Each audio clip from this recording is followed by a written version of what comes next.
Welcome back to the March edition of This Month in History. The countdown to the end of the year is starting to fade into the back of my mind, but before I completely get taken over by senioritis, I still have plenty of facts left to share, so let's jump right in.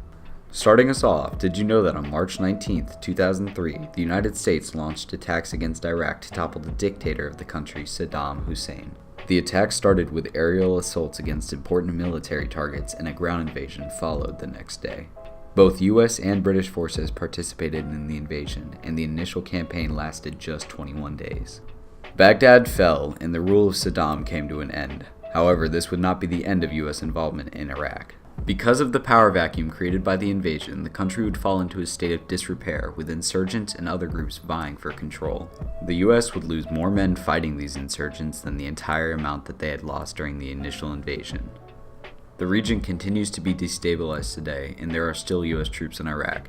However, they number much fewer than the peak of 170,000. Now going back in time and to World War I, did you know that on March 21, 1918, the Second Battle of the Somme began when the Germans, under the command of General Erich von Ludendorff, launched an all-out attack to try to win the war before the Americans could arrive in full force. This offensive is often called the Spring Offensive, which would mark the deepest advance into the territory by either side since the war began in 1914. Now, there was a real fear that the Germans would succeed in this task of winning the war before the Americans arrived. However, by late April that fear had subsided, and later that year the 100 Days Offensive would commence and bring the Central Powers to their knees, ending the war.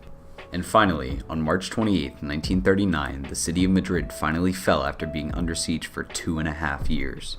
The Siege of Madrid was part of a larger conflict called the Spanish Civil War, which lasted from 1936 to 1939. The two major groups involved were the Second Spanish Republic, who were supported by the Soviet Union and Mexico, and Nationalist Spain, who were supported by Nazi Germany and Italy. The Civil War came to an end only a couple of days after the fall of the city on April 1, 1939, and would result in Francisco Franco and the Nationalists coming into power and ruling until Franco's death in 1975.